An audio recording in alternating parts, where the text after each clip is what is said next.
Subscribe करें हमारे YouTube channel को और बेल आइकन को प्रेस करें हमारे लेटेस्ट वीडियोस को देखने के लिए।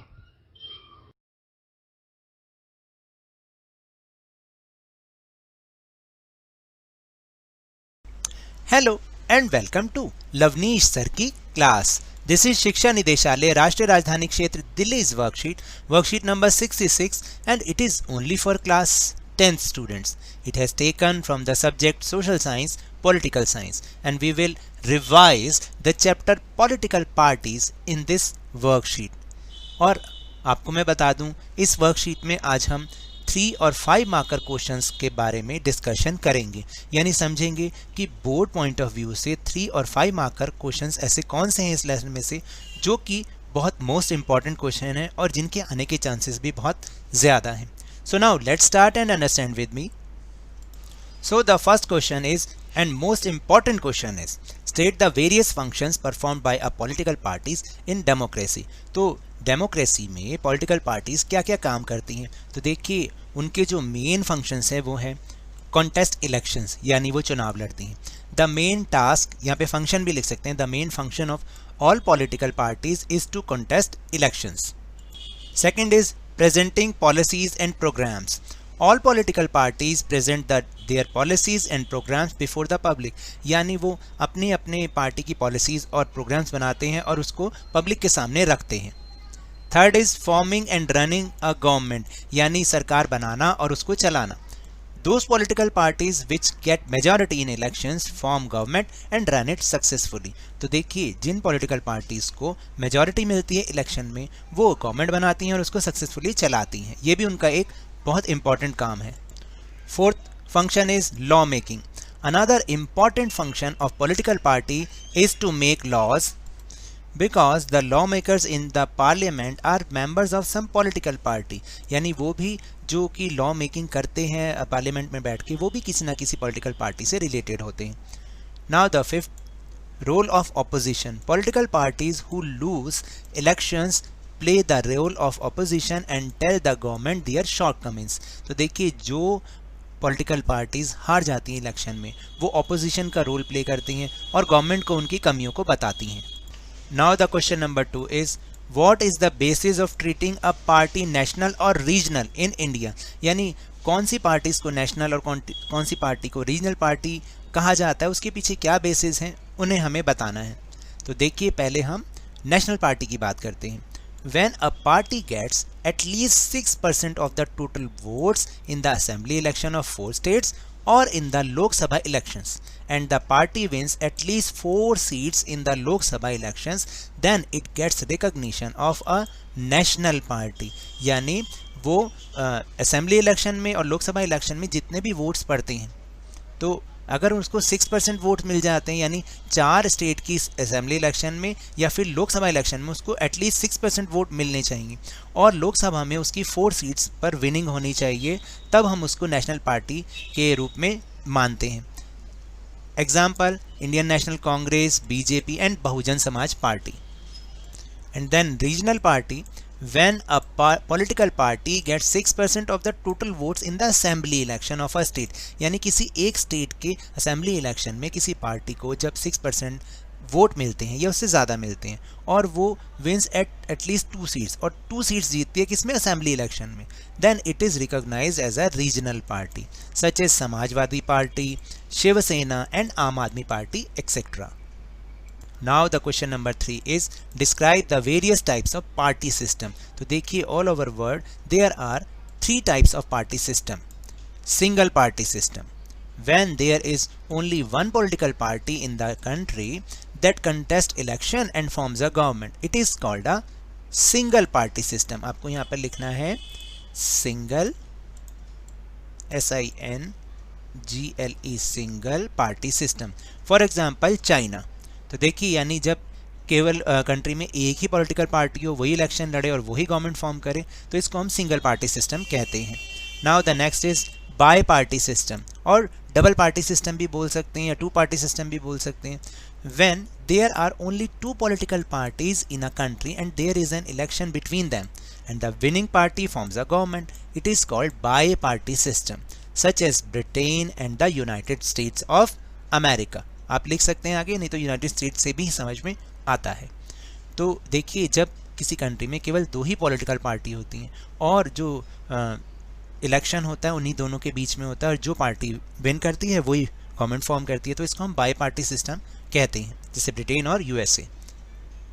Now the third party system is multi-party system, when there are more than 2 political parties in a country.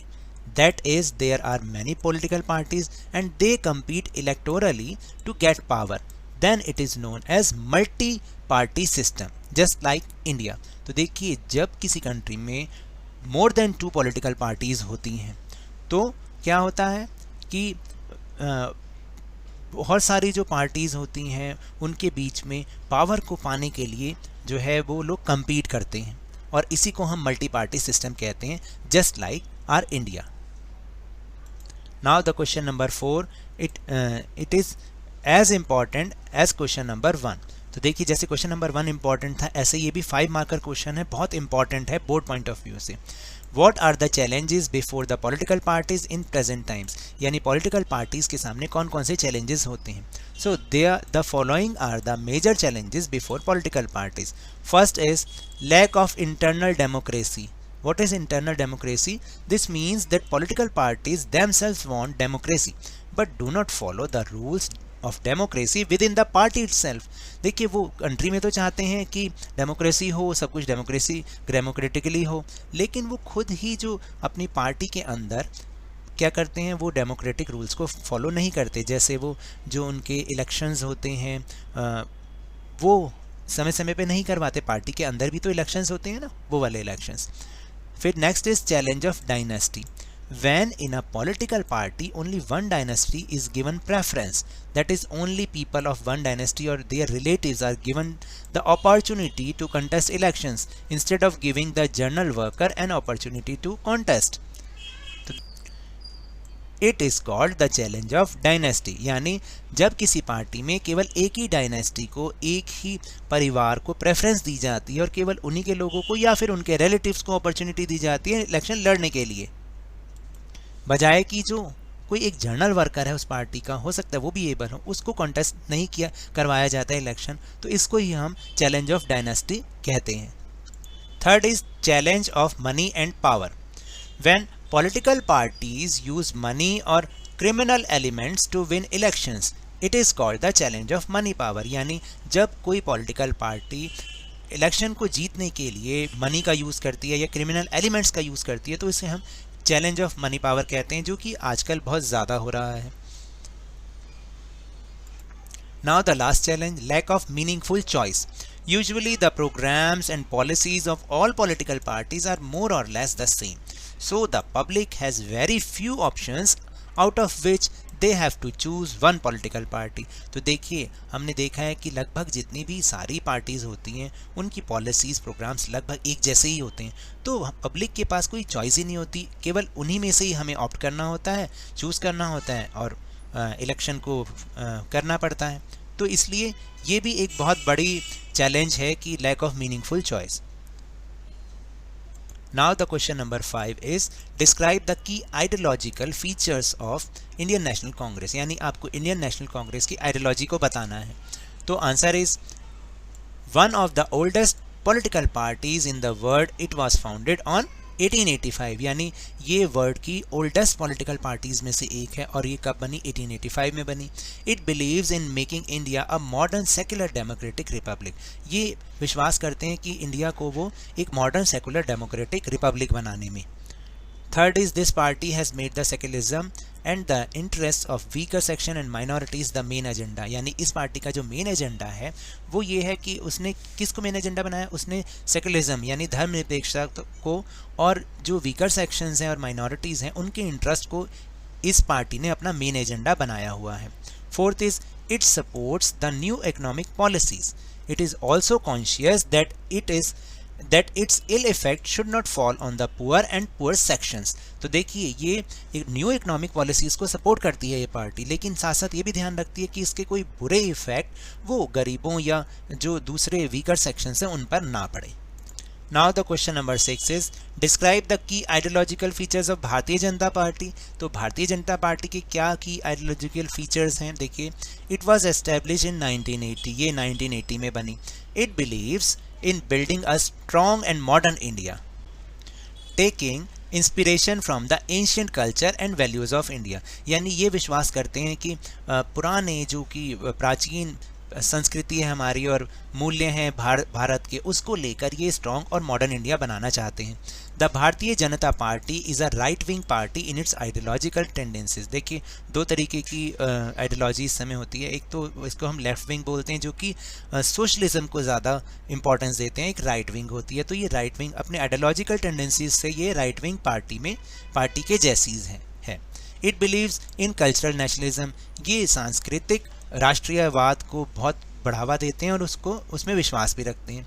It is in favour of making a uniform civil code for all the people living in the country. और ये मानते हैं, ये इसमें विश्वास रखते हैं कि जितने भी लोग कंट्री में रहते हैं सबके लिए एक यूनिफॉर्म सिविल कोड होना चाहिए, यानी एक समान ही नागरिक कानून होने चाहिए। Now the question number 7 is what do you understand by coalition government, describe the role of coalition governments in Indian democracy. तो देखिए पहले हम फर्स्ट पार्ट को समझेंगे। When 2 or more political parties fight elections together and form a government, it is called a coalition government, है ना। जब दो या दो से ज़्यादा पॉलिटिकल पार्टीज मिलके इलेक्शंस फाइट करती हैं, कंटेस्ट करती हैं और गवर्नमेंट को फॉर्म करती हैं, तो इसको हम कोलिशन गवर्नमेंट कहते हैं। तो now the second part of the question. Coalition governments have played a very important role in Indian democracy since 1990. These governments have taken over the country because after 1990 no party could get a majority. Then these big national parties had to take should of these emerging regional parties to form the government. देखिए क्या था, ये जो coalition government है इसका बहुत ही important role है Indian democracy में। कब से?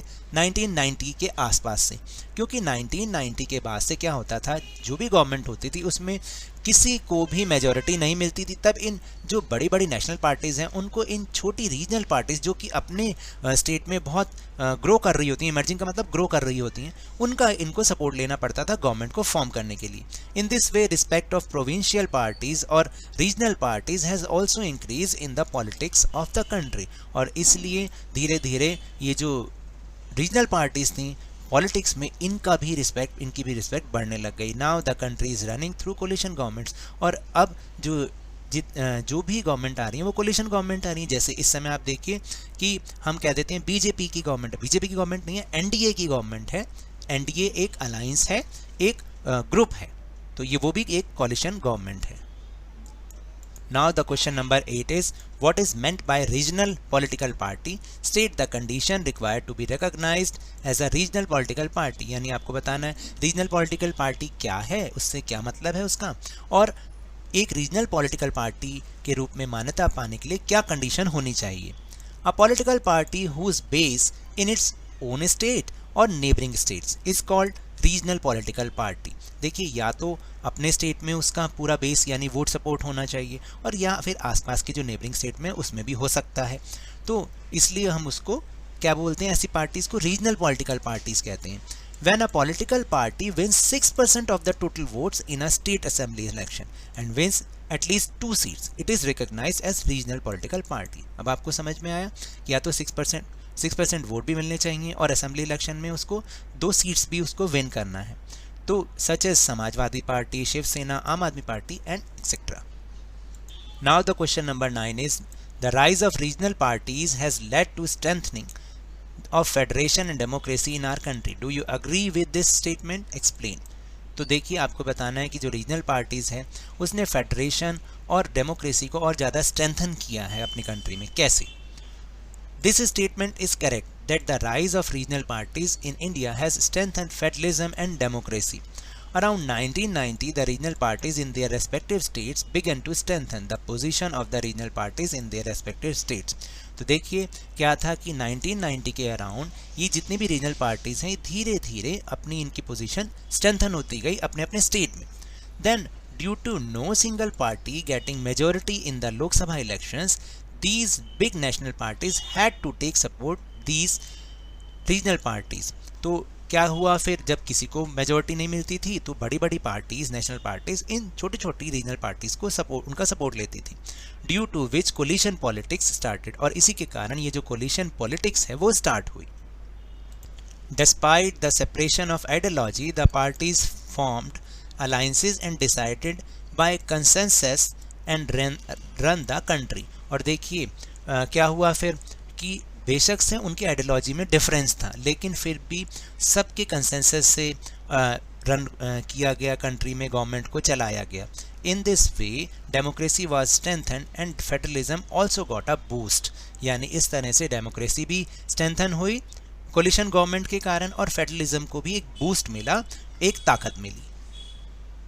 Now question number 10 is name any two regional parties of Tamil Nadu with their symbol. तो देखिए there are the two regional parties of Tamil Nadu is are DMK, that is Dravida Munnetra Kazhagam, उसका पार्टी सिंबल है ये rising sun, and the another one is AIADMK, all India Anna Dravida Munnetra Kazhagam, और इसका party symbol है ये 2 leaves.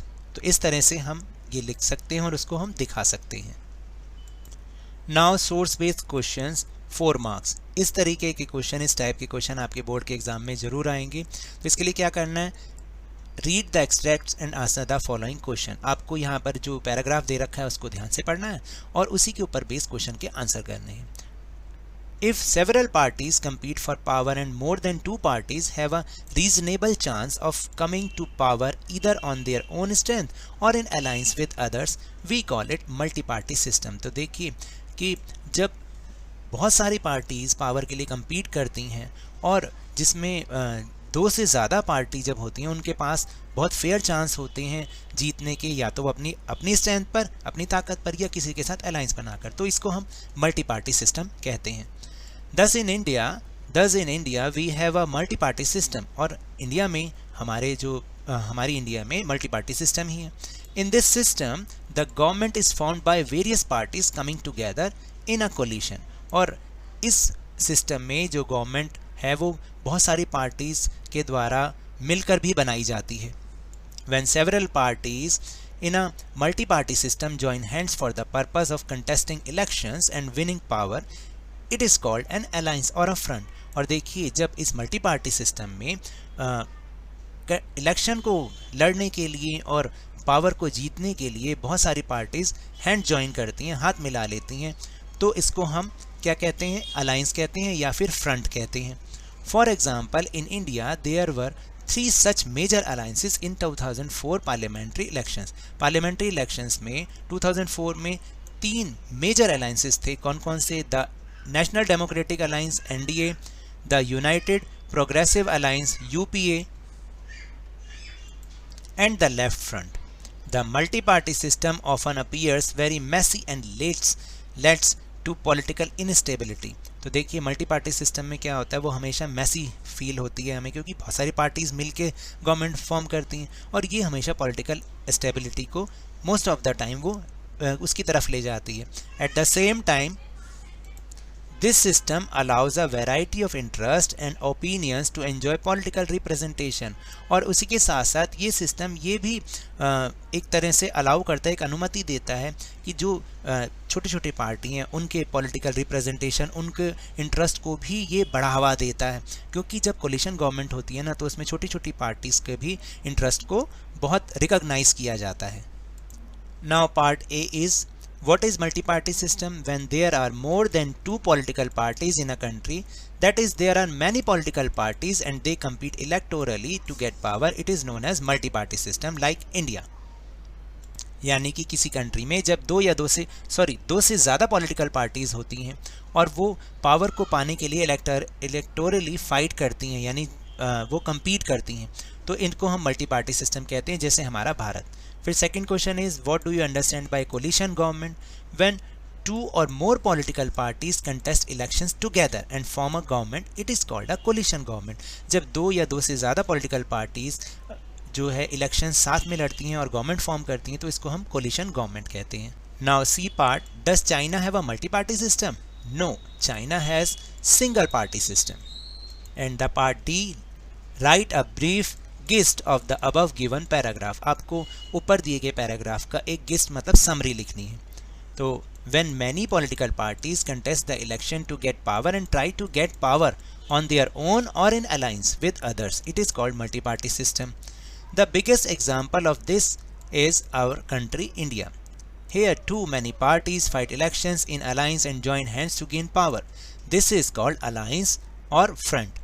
There are three major coalitions in India such as National Democratic Alliance, United Progressive Alliance and the Left Front. But often such multi-party system or coalition system leads the country towards political instability. तो इस तरह से आपको उसकी summary लिखनी है।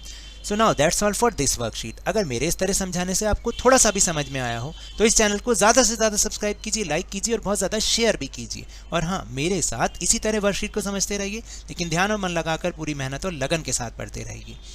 और if you want to defeat corona virus then please wear a mask, क्योंकि जब तक दवाई नहीं तब तक कोई ढिलाई नहीं। Thank you very much.